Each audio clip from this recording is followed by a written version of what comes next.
Frères et sœurs, on ne vous l'a peut-être jamais dit, mais aujourd'hui je vous le dis et c'est un scoop. Jésus a vraiment eu des moments de crise anticléricale. Oui, je vois vous riez, mais vous allez voir, c'est pas drôle. En effet, la parabole que nous venons d'entendre, sa clé, c'est l'anticléricalisme de Jésus. Alors, ne vous trompez pas, Jésus n'avait pas l'anticléricalisme bête du petit père Combe. Le petit père Combe avait été formé dans les séminaires du XIXe siècle. Jésus a été formé quand même à l'école de la parole de Dieu. C'était quand même d'un autre niveau. Et donc, quand Jésus, totalement imprégné de la parole de Dieu, dont il était lui-même l'auteur d'une certaine façon, et qu'il découvre la façon dont cette parole de Dieu a été comprise, ça le rend furieux. Et cette parabole est la parabole d'un homme dépité et furieux, et qui se dit, mais comment est-ce qu'on a pu en arriver là? Comment, avec 10 siècles d'histoire, de sacerdoce, de prophétisme, etc., comment sont-ils arrivés à prendre le pouvoir de cette façon-là? Et ça le met hors de lui. Et vous remarquerez qu'il ne l'envoie pas dire, ça c'est la preuve qu'il est vraiment anticlérical. En général, il le dit bien en face. Il profite d'un jour où il est dans le temple et où il rencontre les autorités du temple, les grands prêtres et les scribes. Bon, ça n'a pas dû améliorer le dossier. Même si ce n'est pas mentionné dans la Passion, je pense quand même que Jésus, là, a fait un éclat qui lui sera reproché dans les derniers mois de sa vie et de sa mission. Mais il l'a fait. Donc, Jésus a été anticlérical. Et je crois que nous devons nous en réjouir. Je crois que nous devons nous en réjouir parce que ça touche quelque chose qui ne concerne pas uniquement les clercs, hein. Ça nous concerne tous. Il peut toujours y avoir en nous une sorte de chien-dent ou d'ivraie, et qui est du cléricalisme, et que nous avons peur de déraciner, comme si c'est ça qui allait nous faire perdre la foi et les mœurs. En fait, de quoi il s'agit? Donc, Jésus impugne immédiatement et clairement, il n'y a pas de circonvolution, hein. Il n'atténue rien. Il déclare immédiatement que, à travers la parabole des vignerons homicides, ces vignerons, c'est les grands prêtres, c'est le personnel technique du temple, et c'est ceux-là qui vont tuer le Fils. C'est-à-dire l'héritier. Voici l'héritier, tuons-le. C'est d'ailleurs pour ça, parce qu'ils connaissent bien le système et bien la religion, qu'ils se disent, si on veut garder la main, celui-là, il faut l'éliminer. Donc, ici, nous avons effectivement, dans cette parabole, quelque chose d'une violence inouïe. Et, j'allais dire, il a fallu quand même que Jésus ait plus que le courage, l'héroïsme de dénoncer la situation. Alors c'est quoi ce péché des vignerons? En réalité, si vous y regardez de point de vue strictement juridique, les vignerons peuvent dire, ben voilà, on nous a embauchés, le maître est parti, il s'occupe de rien, donc on fait une occupation d'usine, quoi. Et donc, finalement, c'est à nous. On s'approprie, on maîtrise la vigne. D'ailleurs, si le maître ne nous avait pas, jamais la vigne n'aurait été sarclée, jamais elle n'aurait poussé des fruits, jamais elle n'aurait été arrosée.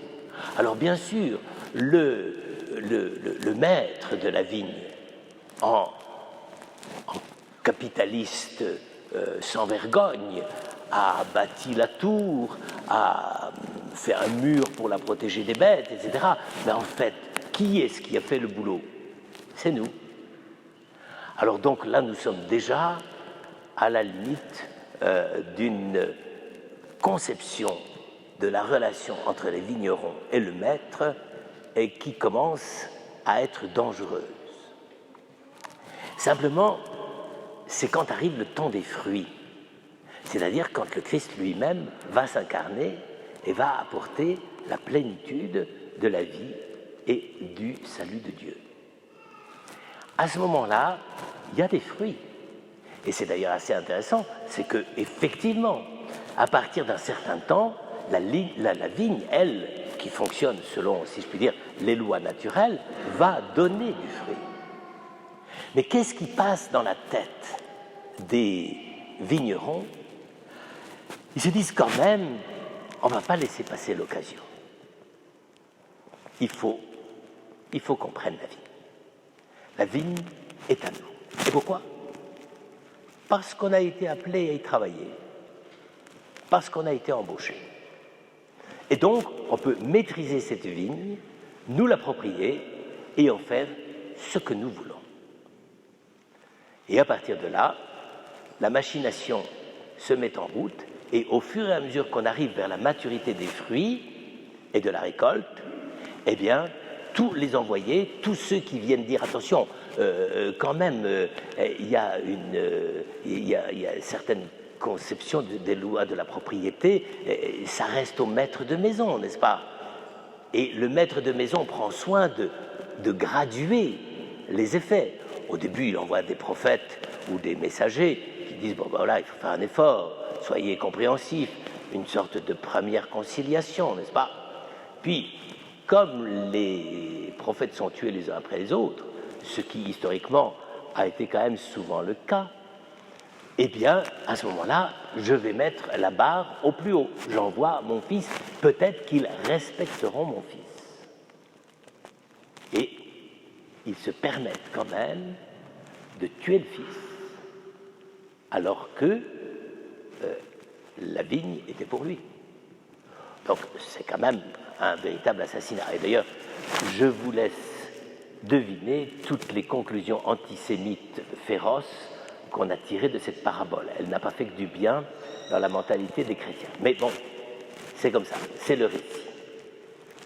Mais en réalité, sur le fond du problème, qu'est-ce qui fait que les vignerons ont cette attitude?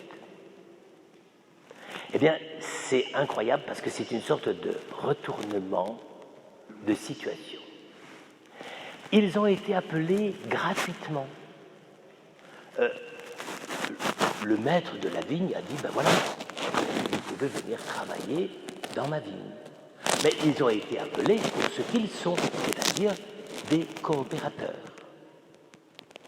Mais à un moment donné, ils se disent, ah, mais puisque nous sommes les coopérateurs, eh bien, nous pouvons nous attribuer la vigne. La vigne est à nous. Profitons-en. Autrement dit, la vigne, qui était donnée à la fois par le maître comme un moyen pour les vignerons de gagner leur vie, car rien ne dit que les vignerons n'ont pas été payés. Ici, il ne s'agit pas du salaire. Il s'agit du sens même de la relation des vignerons à la vigne. Eh bien, pourquoi pensent-ils comme ça? C'est parce qu'ils pensent qu'ils sont les maîtres de la vigne, qu'ils peuvent se l'approprier. La vigne est à nous. Pourquoi? Parce qu'on nous a dit d'y travailler. C'est sûr que surtout aujourd'hui, dans une civilisation où le problème de l'outil de travail est devenu un problème absolument monumental, c'est difficile de transposer tel quel. Mais quand même, ça veut dire quoi? Ça veut dire que les vignerons comme tels ont dit, on maîtrise la question. Le maître n'a plus rien à voir là-dedans, nous on est au-dessus de ça, et nous sommes les maîtres de la vie. Bien, frères et sœurs, aussi étrange que cela puisse paraître, c'est ça le pire dans le cléricalisme. Pourquoi? Parce que le cléricalisme, c'est pas simplement de se faire mousser.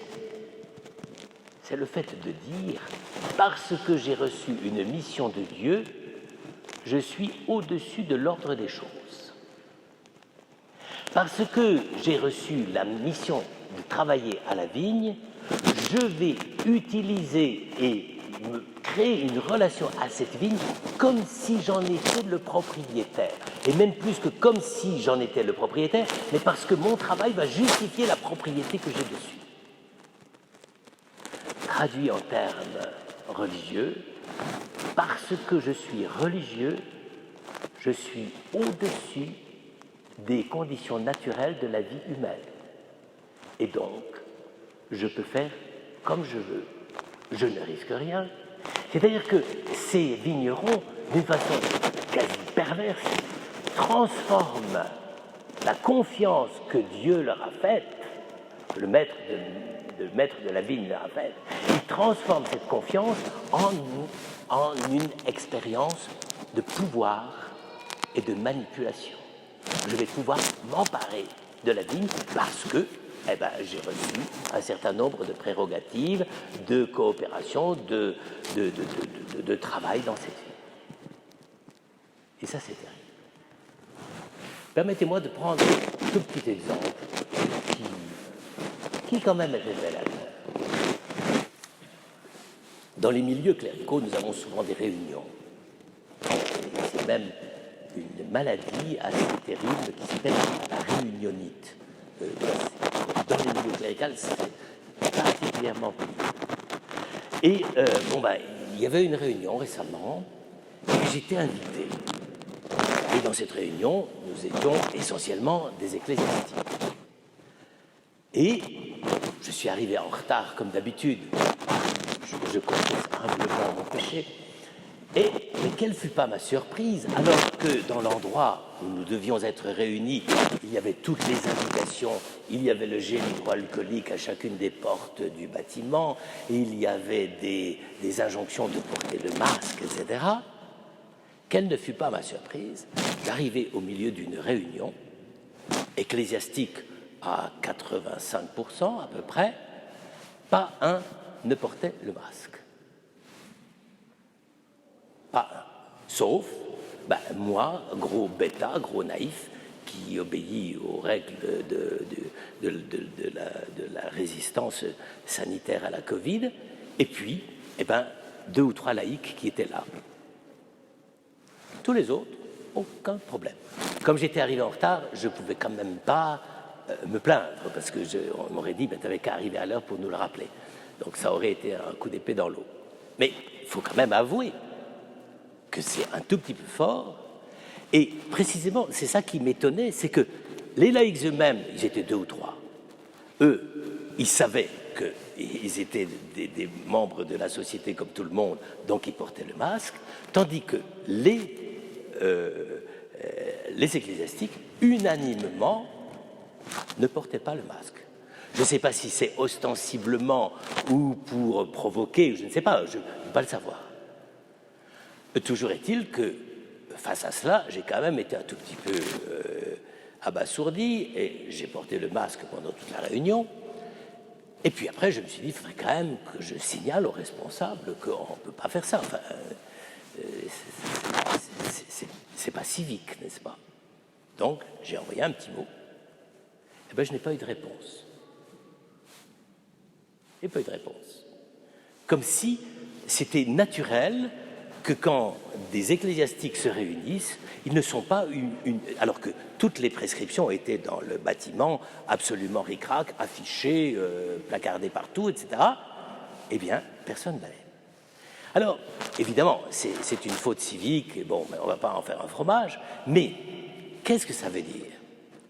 Ça veut dire que le groupe d'ecclésiastiques qui était là se considérait tellement au-dessus des lois de la nature qu'il n'avait pas besoin de porter le masque. Ça les gênait parce qu'ils parlent, et ça leur paraissait désagréable, donc ils ne portaient pas le masque. Alors ça, je trouve, vous voyez, c'est là où le cléricalisme peut être plus sournois que l'on ne pense.